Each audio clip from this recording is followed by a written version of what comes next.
Vamos abrir nossas Bíblias no livro de Levítico, lá no comecinho da Bíblia. Livro de Levítico, o terceiro livro da Bíblia. Enquanto você procura, e antes de entrar na mensagem, eu queria, na verdade, separar alguns minutos rapidamente.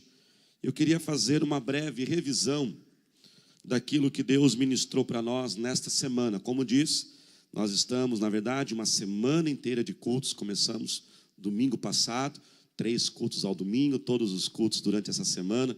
Hoje também já ao terceiro culto, por isso eu peço paciência para você, caso a voz falhe um pouquinho aqui. Eu fico aquela voz de adolescente, sabe aquela voz de adolescente que dá uma desafinada assim de vez em quando, né? No culto assim tem uma hora que dá uma desafinada, que misericórdia, fica até com vergonha, né? Mas você tenha paciência. E foram praticamente 13 pregações durante essa semana. Durante a semana também, antes dos cultos, eu ainda fiz um treinamento com líderes. Foram mais 4 dias de treinamento, então a voz vai ficando um pouquinho mais fraca, mas Deus vai nos capacitando, amém? Só lembrar um pouquinho, irmãos, domingo passado, na abertura dessa semana, Deus ministrou conosco, ministrou aos nossos corações sobre a importância de nós termos a intimidade com o Espírito Santo. Eu quero encorajar você mais uma vez a buscar ser íntimo do Espírito Santo, conhecê-lo, chamar Ele para a sua vida. O Espírito Santo, ele não entra onde ele não é desejado. O Espírito Santo, ele é gentil, ele é suave. Por isso, se você não desejar, ele não vai entrar. Mas se você sempre abrir o seu coração, ele vai querer fazer morada dentro de você, amém? Depois Deus ministrou para nós, na segunda-feira, sobre a importância de nós prepararmos o altar para receber o fogo, colocando a nossa vida em ordem perante Deus. Na terça-feira, Deus ministrou para nós sobre o fogo que purifica, esse fogo que queima o pecado, que queima os hábitos, que queima os desejos. Talvez existe algo dentro de você que você quer se livrar disso. E você já está cansado de viver com esses desejos, sentimentos, às vezes pecados que estão te escravizando. Chame o fogo do Espírito Santo para queimar isso de você. Essa libertação não vai acontecer por uma autodisciplina, um esforço próprio. Você precisa buscar que o Senhor, que o Espírito Santo venha e promova essa libertação. Amém, igreja? Na quarta-feira tivemos uma noite, o bálsamo do Espírito Santo, uma noite de cura interior, onde nós ministramos que o fogo, ele aquece o nosso coração. Foi realmente uma noite maravilhosa. Na quinta-feira, Deus ministrou sobre nós, sobre o fogo, que também traz a proteção. Você sabia disso? Que o fogo, ele protege. E na quinta-feira, no meio da mensagem, eu citei 4 tipos de pessoas que nós temos que tomar muito cuidado. E vários irmãos pediram, pastor, por favor, fale novamente, porque eu queria anotar isso. Então, eu vou abrir aqui um parênteses e falar rapidinho. 4 tipos de pessoas, só um lembrete daquilo que Deus ministrou na quinta-feira. Primeiro, pessoas, irmãos, que nos influenciam ao pecado. Preste atenção, algumas pessoas, elas não conseguem dizer não quando uma outra pessoa oferece algo para ela. Isso é algo impressionante. Às vezes, 2 pessoas perto de você oferecem a mesma coisa. Para uma você consegue dizer não, para outra você não consegue. Existem pessoas que às vezes dominam a gente. Às vezes amigos, às vezes um parente. Se tem assim pessoas na sua vida que tem um poder muito forte sobre você, quando ela fala, você não resiste àquilo. E claro, para algo maligno, algo errado, tome cuidado, procure se livrar da influência dessa pessoa. Amém, igreja? O segundo tipo de pessoa que nós temos que tomar muito cuidado são os amargurados. Tem muita gente azeda. Fala, irmão, fala para nada de ser azedo. Fala para ele aí. Não é verdade, irmãos? É verdade ou não é? Tem gente que é azedo. Tem gente que, ai meu Deus, né? Eles desanimam, desestimulam, eles roubam a alegria da gente. Toma cuidado, principalmente compartilhar sonhos, né? Você chega para essa pessoa e fala assim, eu estou com um sonho de ser engenheiro. Aí ela vira assim, engenheiro? Né? Eu vi uma reportagem no Fantástico, o engenheiro vendendo picolé na praia. Para que fazer isso? Né? Ela sempre é negativa, né? São os amargurados. Terceiro tipo de pessoas são os invejosos. Os invejosos, eles tiram o brilho da vida. Eles veem uma pessoa conquistando e dizem, é sorte. Tudo é mais fácil para ele. Também, todo mundo ajuda, né, e não vê o esforço da pessoa, na verdade, não vê a dedicação da pessoa e não vê as coisas boas que Deus faz na vida dela. Comigo dá tudo errado, então os invejosos também são, é uma dor de cabeça os invejosos, viu? Né? E por último, os críticos, irmãos. Oh, meu Deus, né? Ô racinha, né? Agora eu não aguentei, né? Ô racinha. Os críticos, irmãos, eles esgotam a gente. Crítico é assim. O crítico, ele veio com uma lista com 10 itens, reclamando. Você faz os 10 que ele está falando. Na hora que você fizer o 10º, ele já tira outra lista, né? Ele é insaciável, nunca está bom, né? Acho que tem algumas aí que estão falando muito isso lá na casa, viu? Vamos parar de falar isso aí, viu? Né? Nunca está bom, você nunca consegue agradá-lo, nunca consegue satisfazê-lo. Eles cansam a gente. Então, só lembrando um pouquinho, vários irmãos pediram para lembrar, amém? Ajudou você? Amém? Na sexta-feira, nós ministramos também uma outra característica do fogo. O fogo, ele ilumina. E nós vimos aqui o exemplo de Bezalel, que Deus iluminou a mente dele, dando inteligência, ciência e sabedoria. Quantos precisam que o Espírito Santo ilumine a sua mente aí? Amém? Deixa ele te iluminar. Ontem, sábado, nós tivemos uma noite sobrenatural do Senhor. Nós tivemos pessoas sendo batizadas com o Espírito Santo. Nós ministramos novos dons na vida dos líderes. E foi realmente assim algo lindo, precioso, inesquecível, que vai ficar marcado na nossa memória. E nessa semana nós ministramos não somente aqui no templo, nós multiplicamos as ministrações. Ministramos aqui, ministramos para as crianças. Tivemos crianças cheias do Espírito Santo. Crianças sendo batizadas, crianças falando em línguas. Nós também ministramos lá na The House para os jovens, adolescentes. Foi extraordinário. Então, uma equipe maravilhosa. No final eu vou apresentar eles aqui, vou chamar um pouquinho cada um aqui dos ministérios. Nós vamos trazer as crianças aqui depois do final do culto, para a gente ver um pouquinho como foi lá. Mas irmãos, foi extraordinário. A unção foi tão grande que no culto das 5 agora, nós chamamos as crianças aqui no encerramento do culto. E tinha uma criança. Ela não pôde vir durante a semana, ela mora em outra cidade, é uma família que mora em outra cidade. Eles vêm todos os domingos na igreja, mesmo morando em outra cidade, e eles não puderam vir durante a semana.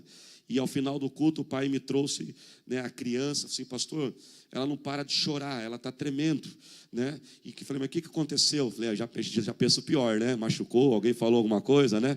Não, pastor, quando as crianças estavam cantando aqui, no final do culto agora, elas estavam cantando o louvor, ela começou a sentir algo, ela começou a sentir a presença de Deus, com as crianças cantando ao final do culto aqui. Você imagina o que aconteceu lá. Então, foi uma semana extraordinária, amém? Mas nessa noite, eu quero falar sobre um tema muito importante, que eu quero que você abra o seu coração, para que Deus fale sobre você. Nós vimos que um dos símbolos do Espírito Santo é o fogo do Senhor, amém, irmãos? E nessa noite eu quero falar sobre o tema, como manter essa chama acesa. Como manter esse fogo sempre queimando e não deixá-lo se apagar. Vamos ler Levítico capítulo 6, verso 12. Quem achou, diga amém. Levítico 6, verso 12. Eu não falei o capítulo? Irmãos, a sintonia, vamos lá, né? 6:12, diz assim, mantenha-se aceso o fogo no altar, não deve ser apagado. Toda manhã o sacerdote acrescentará lenha, arrumará o holocausto sobre o fogo e queimará sobre ele a gordura das ofertas de comunhão, em algumas versões as ofertas pacíficas. Mantenha-se o fogo continuamente aceso no altar, não deve ser apagado. Vire para quem está ao seu lado e diga, não apague o fogo. Fala para ele aí. Irmãos, esse texto que nós lemos, só para nós entendermos o contexto, esse texto fala sobre os sacrifícios que haviam na época que o povo de Israel caminhava pelo deserto.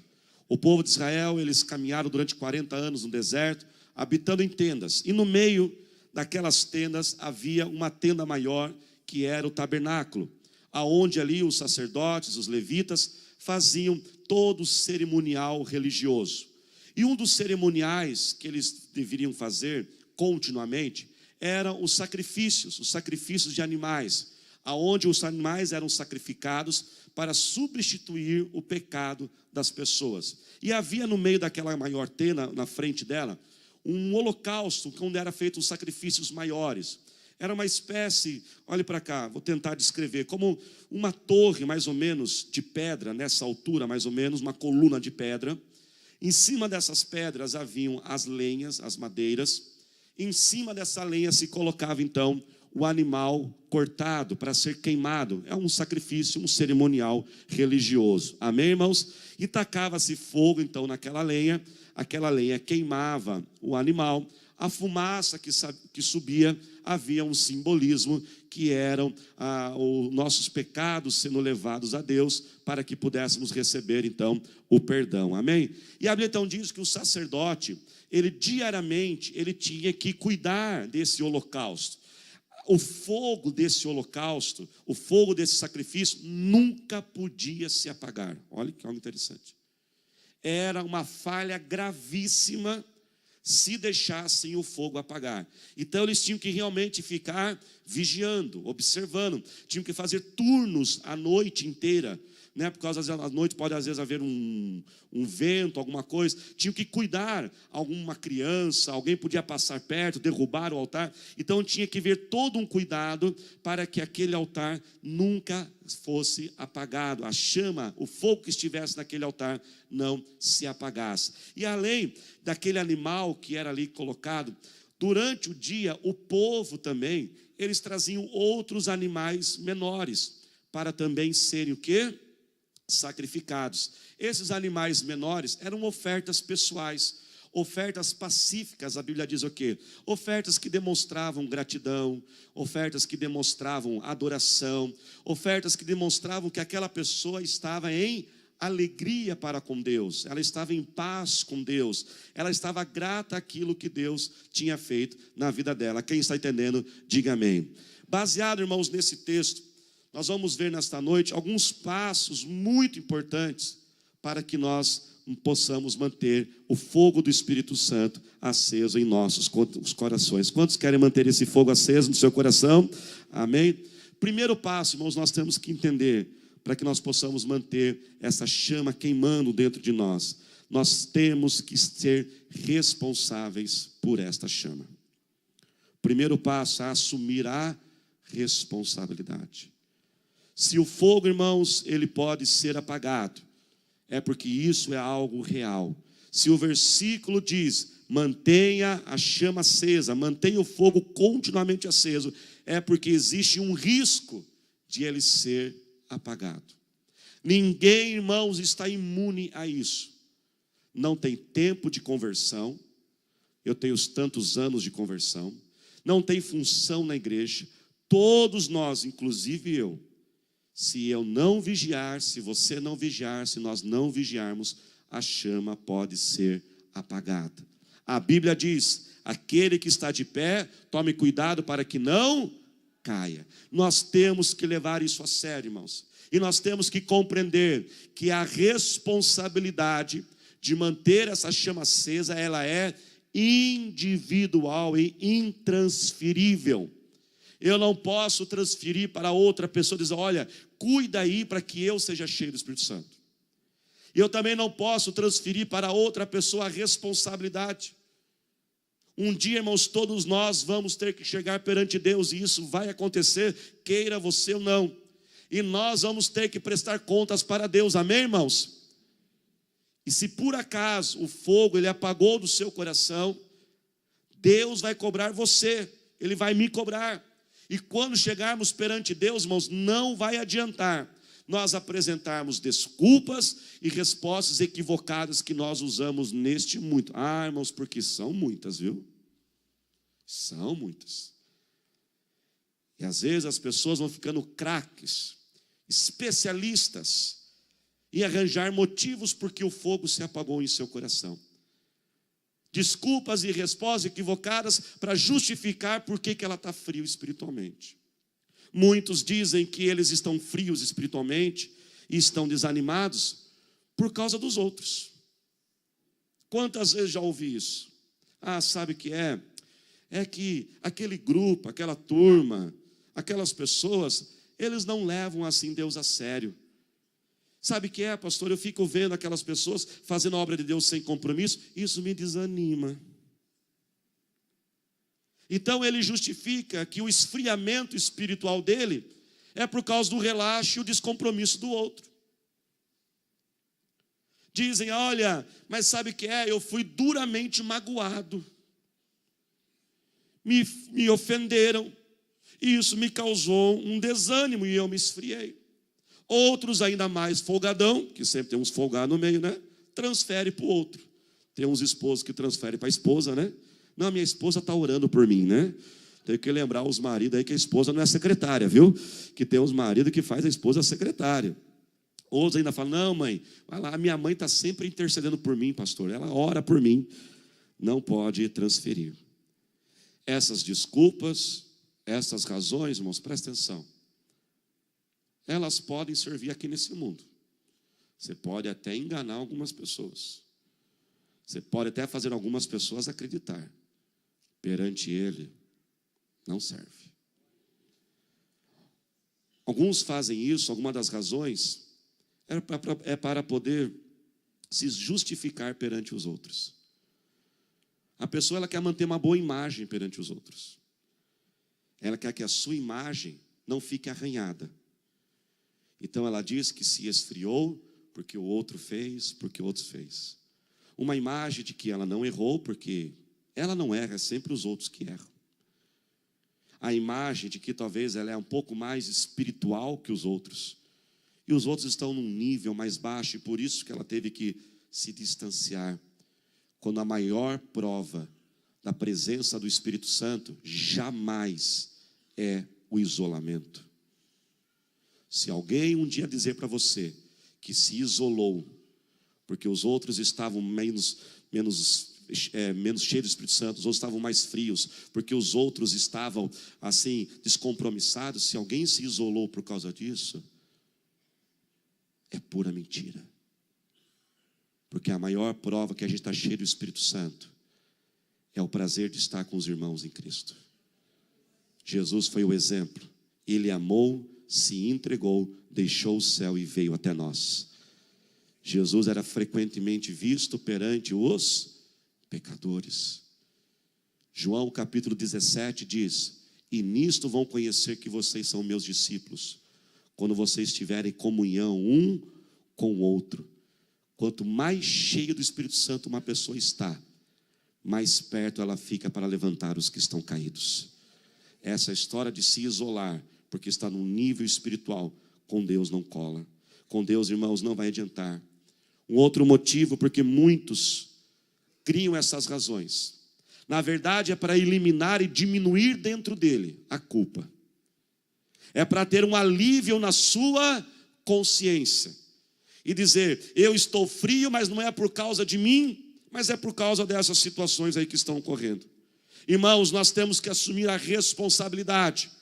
A responsabilidade de manter a chama acesa é sua e ela é minha, ela é individual. Eu não tenho controle do que os outros podem fazer, eu não tenho controle do que os outros podem fazer contra mim, mas eu tenho controle sobre o Espírito Santo que habita dentro de mim, e eu tenho que dar um jeito. Eu tenho que me virar, eu tenho que ir para a presença de Deus, eu tenho que liberar perdão, eu tenho que jejuar, eu tenho que orar, porque é minha responsabilidade. Se a chama se apagar do meu interior, a culpa ela é minha. E eu não posso transferir para ninguém, e eu serei cobrado por isso. Primeiro passo para que nós não apaguemos esta chama é entendermos essa responsabilidade. Paulo advertiu o seu filho na fé e discípulo Timóteo, dizendo lá em 1 e 2 Timóteo 6,1: Timóteo, meu filho, mantenha a chama acesa. E disse também aos Tessalônicos: não apaguem o espírito. Faz assim com o seu dedinho, todo mundo faz assim com o seu dedinho. Por que vocês já estavam prontos para apontar para o seu irmão do seu lado, né? Vocês são fera, né? Vai apontar para você mesmo. Vamos lá, aponta para você mesmo. Diga assim, a responsabilidade é minha. Vocês são espertos, né? Já estava jogando, né? Segunda verdade, irmão. Segundo passo para a gente manter essa chama acesa. O versículo diz, mantenha-se aceso o fogo no altar. É no altar que a chama se mantém acesa. Hoje nós não precisamos mais fazer um altar desse, e tampouco fazer sacrifício de animais, porque nós tivemos o maior e o mais perfeito de todos os sacrifícios, quando Jesus Cristo morreu na cruz do Calvário, sobre cada um de nós. E ali Ele fez esse único e suficiente Salvador e sacrifício por nós.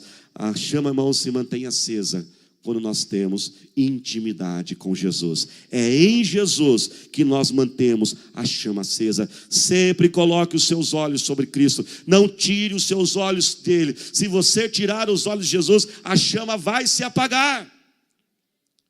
Quando Pedro andava sobre as águas, você lembra a história de Pedro andando sobre as águas? A Bíblia diz que havia uma tempestade, estava escuro, ventos, chuva, ondas enormes. Mas Pedro começou a andar sobre as águas. A Bíblia diz que enquanto os seus olhos estavam em Jesus, ele foi andando sobre as águas, algo sobrenatural. Mas a Bíblia diz, olhando as tempestades, olhando as ondas, ele começou a afundar. Quem tira os olhos de Jesus afunda. Quem fica olhando o homem, quem fica olhando o erro, quem fica criticando vai afundar. Nós não podemos tirar os olhos de Jesus, irmãos, porque é nele que se mantém a chama acesa em nossas vidas. Tenha uma vida contínua com Jesus, tenha intimidade com Ele, gaste tempo com Ele, use o seu tempo com Ele. Tome cuidado com a correria da vida. A vida é muito agitada, irmãos, e se nós não vigiarmos, passa um dia, passa 2, passa 3 e nem na Bíblia a gente pega. Vamos tomar cuidado com o excesso de lazer. Lazer não é errado, mas o excesso dele. Nós precisamos aprender a usar essa tecnologia dos dias atuais. A verdade, irmãos, é que nós estamos descontrolados. Entra lá no Face, entra no Instagram e vai entrando no YouTube e você fala assim, é 5 minutos, quando você vê é 10, é 15, é 30, é 1 hora, não é verdade, irmãos? É 2 horas da manhã. E depois nós falamos, eu não tive tempo para buscar ao Senhor. Temos que tomar cuidado com o falso sucesso profissional. Você sabia que existe um falso sucesso? Muitas vezes o inimigo também permite que você cresça profissionalmente. Sabe por quê, irmãos? Para te ocupar, para que você não tenha mais tempo com Deus. Vamos tomar cuidado com as ofensas, com as falhas, com as críticas dos outros. Sempre libere o perdão no seu coração. Irmãos, ouça essa verdade. Passar tempo com Jesus não é gastar tempo, mas sim investimento. Quantos querem ter uma vida produtiva aqui? Você quer ter uma vida produtiva? Nada fará você ser mais produtivo na sua vida do que você passar tempo com Jesus. Nada fará. Você quer ter o melhor dia da sua vida, o dia mais produtivo? Jamais comece ele sem ler a palavra de Deus. Ame, irmãos, a palavra do Senhor. Medite nela. Conheça a palavra de Deus. Leia a Bíblia. Ore, jejue. Esteja em comunhão com a igreja. Esteja em comunhão com os irmãos. Participe da célula, participe dos eventos. Participe dos cultos. A Bíblia diz que aquele que se isola, ele busca o seu próprio desejo. Nós estamos usando essa semana o exemplo do fogo.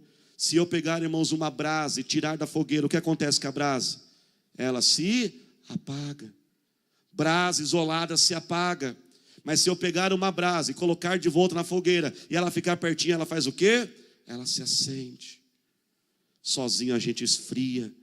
Eclesiastes 4, olha para cá, diz: ai daquele que anda sozinho, porque não terá ninguém para o quê? Aquecê-lo. Irmãos, para aquecer exige de nós esforço, não exige? Nós estamos aqui a semana inteira buscando, tivemos que vencer o cansaço físico, tivemos que abrir mão talvez de descanso. Agora eu pergunto, olha para cá, para esfriar, o que precisa fazer? Nada. Se eu pegar um prato de comida pelando, saindo fumacinha, colocar em cima da mesa, e eu falo assim, agora eu vou fazer esse prato de comida esfriar. O que eu preciso fazer, igreja? Vamos lá, o que eu preciso fazer, igreja? Nada. Sabe como que a gente esfria espiritualmente? É só fazer nada. É só parando, ficando quietinho. Descubra, irmãos, algo precioso. Jesus, Ele sim faz a sua vida render. Ele faz a sua vida multiplicar. Quando você tem intimidade com Jesus, Ele clareia a sua mente. Ele põe paz em seu coração. Quando a gente tem paz, a gente não faz tudo melhor na vida? Essa é a diferença, irmãos, ter Jesus. Às vezes a gente pensa que ter Jesus é viver sem lutas e dificuldades. Não é isso. Mas é viver com Jesus, é ter paz e alegria durante as tempestades e adversidades da vida. E aí quando você tem paz, você vai fazer um vestibular, você faz melhor. Você vai fazer um processo seletivo, você faz melhor. Você tem que achar uma solução para aquela questão que você precisa buscar. Ele ilumina a sua mente. Terceira verdade, irmãos, terceiro passo para nós mantermos a chama acesa. O texto diz que o sacerdote deveria constantemente colocar a lenha no altar. O sacerdote, olha para cá, ele é um simbolismo de autoridade espiritual. Para que o fogo se mantenha aceso, nós precisamos estar submissos a uma autoridade espiritual. Eu sei que nos tempos que a gente vive isso não soa agradável. Parece que soa antiquado, ultrapassado. Eu tenho que ter um líder sobre mim. Eu tenho que ter alguém para prestar contas. Ah, não. Eu não quero ninguém mandando em mim. Eu não quero ninguém me corrigindo. O negócio é eu e Deus, Deus e eu. Olha, eu sigo aí uns pregadores, eu escuto uma mensagem aqui, um dia lá, um dia nessa igreja, um dia na outra. Eu não quero compromisso, eu não quero vínculo. Isso não é bíblico. E isso tem feito com que muitas pessoas o fogo se apague. Vamos pegar nossas Bíblias, vamos conferir. Vamos lá, livro de Hebreus capítulo 13, vamos lá. Rapidinho, livro de Hebreus capítulo 13. Você vai de uma ponta da Bíblia para outra. Lá no finalzinho, livro de Hebreus 13.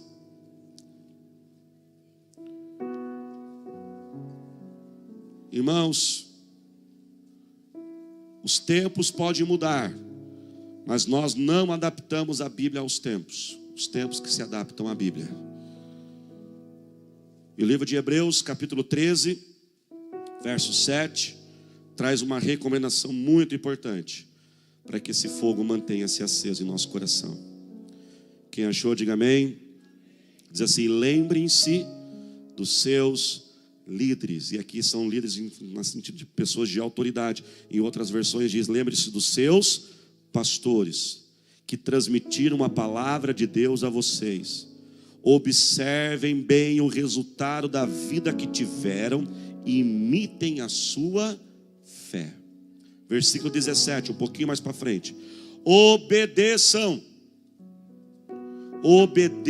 os seus pastores e submetam-se à autoridade deles. Eles cuidam de vocês como quem devem prestar contas. Por que temos que obedecer? Obedeça para que o trabalho deles seja uma alegria e não um peso. Seja prazeroso ser pastor. Seja uma alegria, às vezes precisar ter que corrigir, porque ele sabe que aquela pessoa vai ouvir a correção. Tem gente, irmãos, que não é alegria corrigir ela porque é um peso, porque ela rebela, ela não aceita, ela critica, ela não aceita as orientações. Por isso, pois isso não seria proveitoso para vocês. Quando o pastor corrige uma pessoa e a pessoa tem dificuldade de aceitar a correção, quem está sendo prejudicado não é o pastor, é a pessoa, o versículo diz.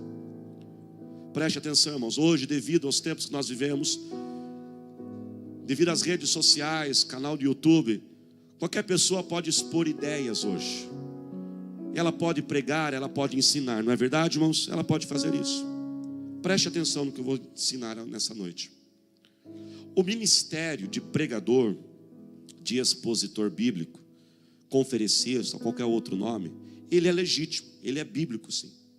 Não é algo errado. Tem pessoas que realmente Deus capacita para pregar a palavra de Deus. Amém, irmãos?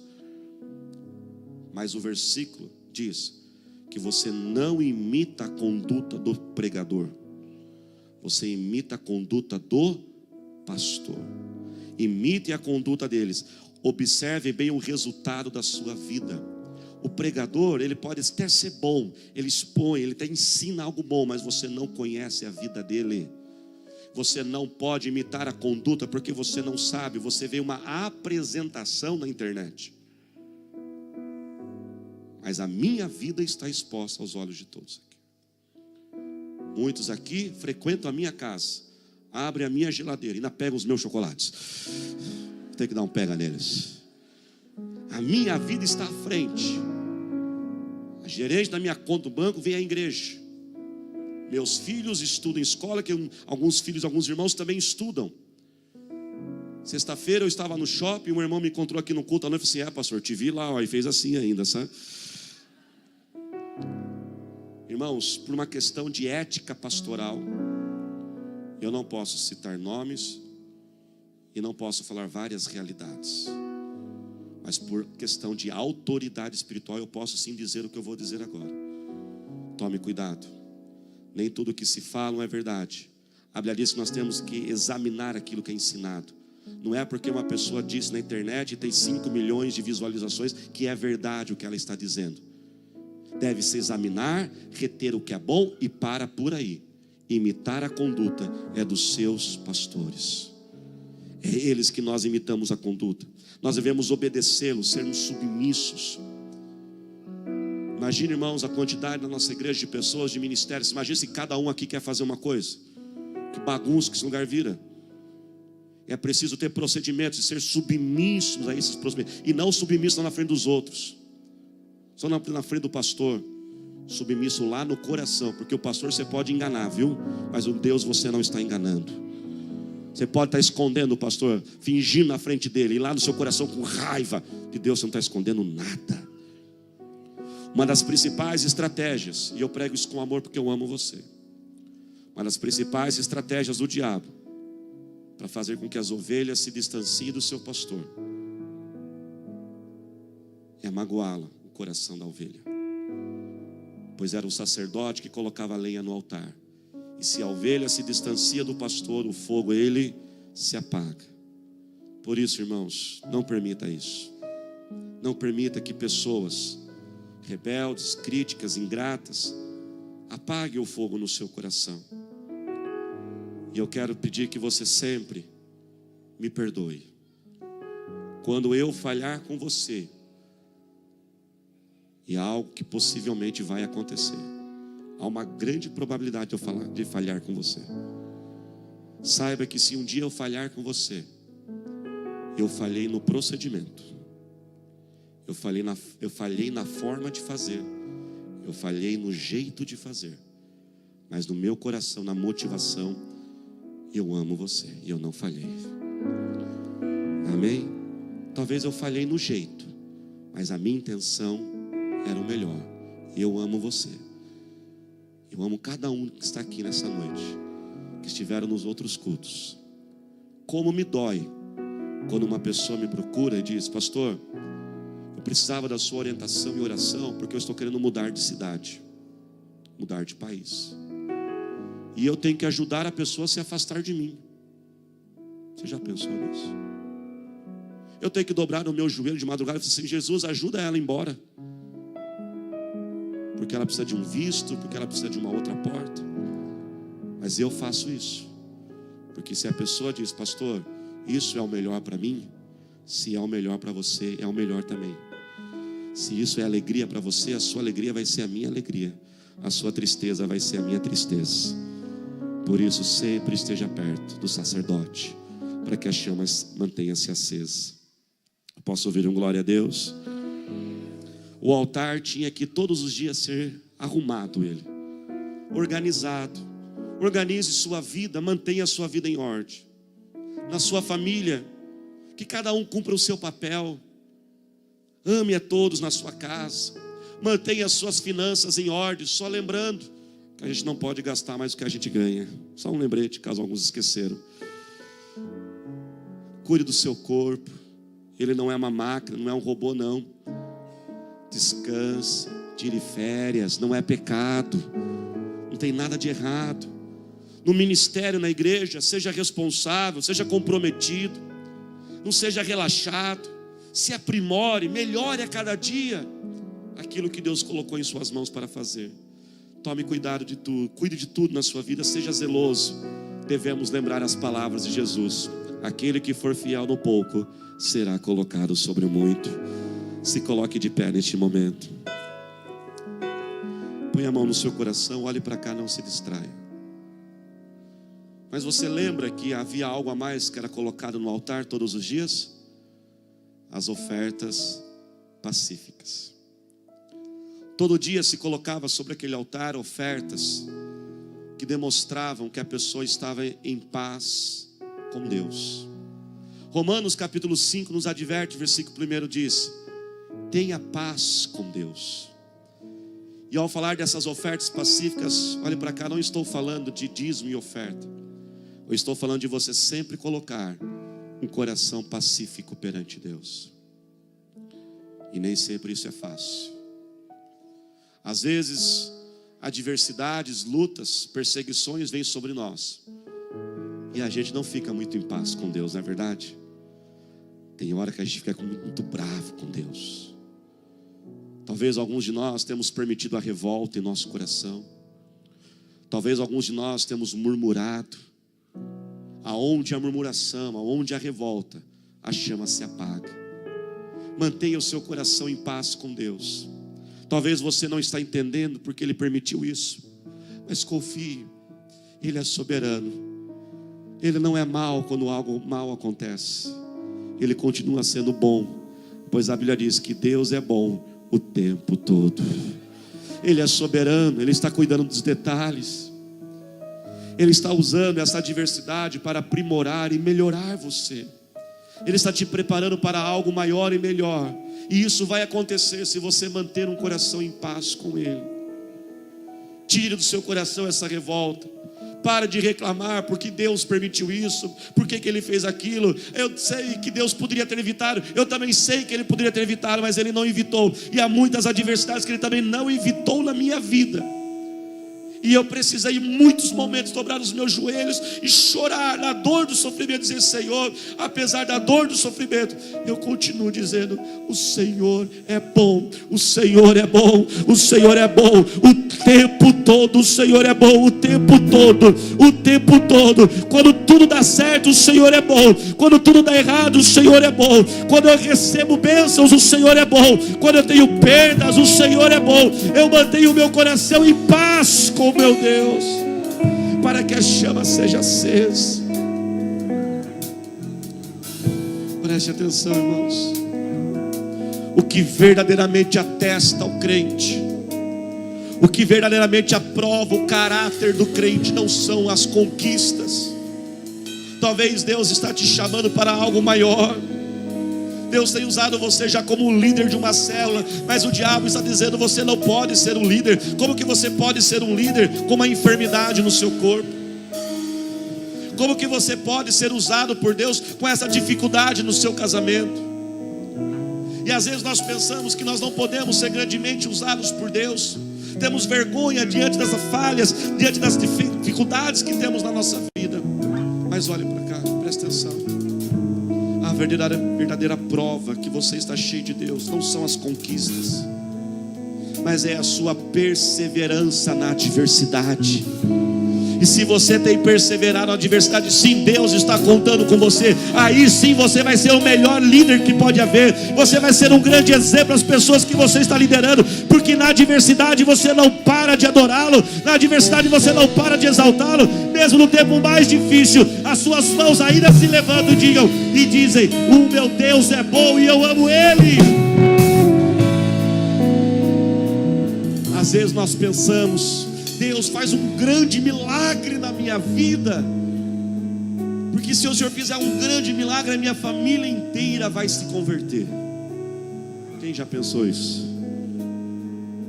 Quem já recebeu um grande milagre de Deus na sua vida? Vamos lá, quem já recebeu? E eu pergunto: a família inteira se converteu?